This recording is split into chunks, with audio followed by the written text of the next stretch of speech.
Yes, everyone, today's video comes from the wonderful city of Tokyo, where they've been partying all day and the celebrations will continue long into the night after a major event in recent Japanese sporting history. In fact, scratch the sporting bit away, just recent Japanese history. They'll talk about today for years and years to come. The repercussions will be felt in sport and wider society for decades to come.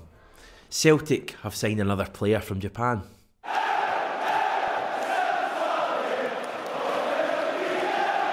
Yeah, can we all just pretend that I'm wearing a Japanese top at this stage? You know, by now, blue screen doesn't allow me to wear blue shirts, which is fine for the most part because I don't tend to wear the colour of our rivals. But when it comes to Japan, right now I'd love to be sitting in a Japan top. So just imagine that right now. Yes, a wee play on words at the start there, as I often like to do. Of course, there's a couple of events that are interesting to talk about in today's video, and they both centre around Japan. Obviously, the main one that people are actually going to be talking about around the world is the fact that the Japanese national team got the better of Germany today. They came from behind to win by 2-1 to produce the second major shock in a few days at the World Cup in Qatar. And there was a Celtic hint to it as well. Maybe not as much of a Celtic part being played in it as we would all have hoped, but Daisen Maeda did start the match for Japan and did relatively well, I would say. Had a disallowed goal in the first few minutes. A major result for Japan, and really well done to them. I think everyone apart from Germans would be delighted with that result.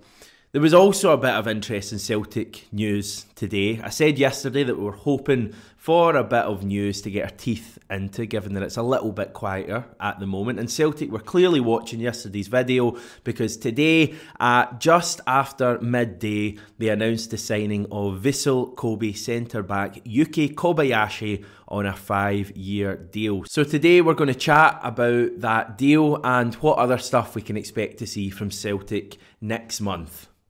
Not next month, the month after the next month. It's only November and we're already doing January deals.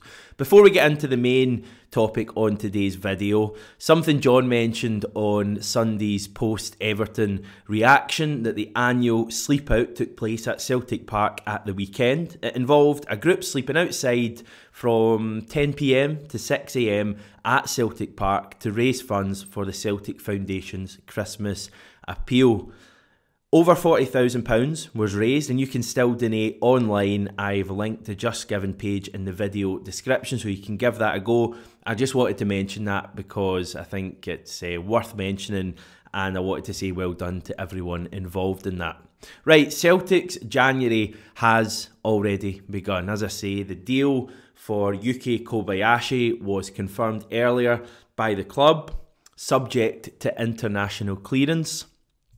Always wonder exactly what international clearance is, and indeed if it's ever really blocked a move from happening. I guess it probably has, but certainly seems like this is going to happen. He will join up with his new teammates at Lennoxtown from December the 1st, so that's like just over a week from now, and he'll be eligible to play from the start of 2023 when the transfer window opens and he can be registered. Some quotes here from Kobayashi. He says, "The work of Ange Postecoglou is also really well known in Japan after he had such a great time in the J-League, and as well as being part of Celtic, I can't wait to work with him as a coach and the great team of players he has already developed. I know that Celtic over so many years has such a brilliant track record of success, and I now want to play my part in bringing more great moments to the club and our fans." In terms of Ange, he's saying, "Yuki is someone that we've been following for a while, and it was a great opportunity to bring him in. He's a left-sided centre-back, and they're hard to find.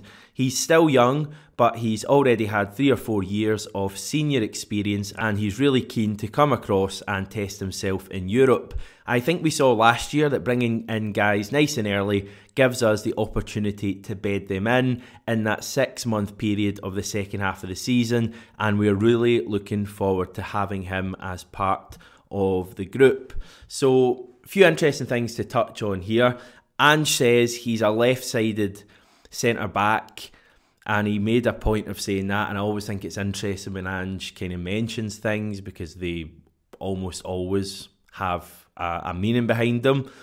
I'm not sure we have a genuine left-sided centre-back actually on our books at the moment. I know whoever's playing McCarter-Vickers tends to play in the left, whether it be Starfelt, Welsh or Jens. Jens is probably the best on the left-hand side at kind of sweeping the ball out to the left wing. But I don't think we have an actual left-sided player who would choose to play on the left-hand side. And I just wonder if that's an important part of this deal. As I say, it's interesting when Ange mentions these things. By the way, we will be finding out much more about Kobayashi in the coming days by chatting to our good friend Sam Robson, who knows his stuff, to say the least, about Japanese football. Gave us great insight on the likes of Hatate and Maeda at the start of this year. So it'll be good to catch up with him again. So look out for that one. Give us a sub, click on the alarm bell as well so that you don't miss out when the video goes up. You'll get a notification right away. So on Kobayashi, he's 22 years old. He's been at Vissel Kobe since 2016, although he has had a couple of loan spells away from the club. Ange commented on the fact that he's young but also has experience. He's played, I think, around about 90 games or so in his career. I guess that's a decent amount. It's certainly more, I would say, than Hatate had. It's more than Matt O'Reilly had coming to Celtic. 90 is not a hell of a lot of games. I mean, in Celtic terms, it's probably a season and a half. Where will he fit in, though? I think that's the big question here, and it's difficult to know exactly. I certainly wouldn't expect him to come right in and start. I don't think he's going to be starting the derby against Rangers on January the 2nd, for example. But that left-sided comment, I keep going back to that from Ange. I think it's interesting. Is this part of the master plan to get Celtic to that next level in Europe, having a real balanced central defensive partnership? Do we see Kobayashi as a genuinely exciting prospect here? Because the wee kind of murmurings we're hearing coming out of Japan are that this guy kind of has it all. Decent stature, good in the air, quick, good in possession. Do we see him as genuinely, you know, the next best thing to come from Japan? Or is it more of a kind of punt in the dark, given that there's not really too much risk associated with signing players from Japan? You're not paying huge wages, you're not paying huge transfer fees. I guess we'll just have to wait and see on that question. We'll hopefully get a better idea of that when we speak to Sam. I think we'll certainly get a better idea of that when he starts playing. I think it's good that we're getting him in, like, as I say, in just over a week. He's got a month to basically acclimatise. He can do all the stuff that Maeda did, randomly walking about, you know, corner shops in Glasgow and meeting people. I don't think that's a bad thing at all for him to come in, do a bit of training, get up to speed, meet his teammates without actually having the pressure of playing matches. I think that's a clever move from the club. We didn't do that last year, and maybe it's slightly different this year, given that, you know, effectively we don't have any games for the first chunk of December. I remember there was some sort of difficulties with, I think, Hatate's contract, for example. Maeda was obviously a loan as well. So it's slightly different this year, but I think it's a positive move. The other comment that Ange made on bedding players in this 6-month period from January, does that kind of suggest that we're going to make more signings in January? I certainly think so. I think we are going to see quite a busy month in terms of Celtic incomings, potentially outgoings as well. The truth is that it's hard to know exactly what positions Ange is going to be looking at to strengthen. You go back a year, and when we signed Matt O'Reilly, and even the week prior to that, when the Riley-McGree stuff was first mentioned, I think it kind of took people a little by surprise. We were looking at our team, and there was areas, you know, left back, even centre back, where you felt we were a little bit light.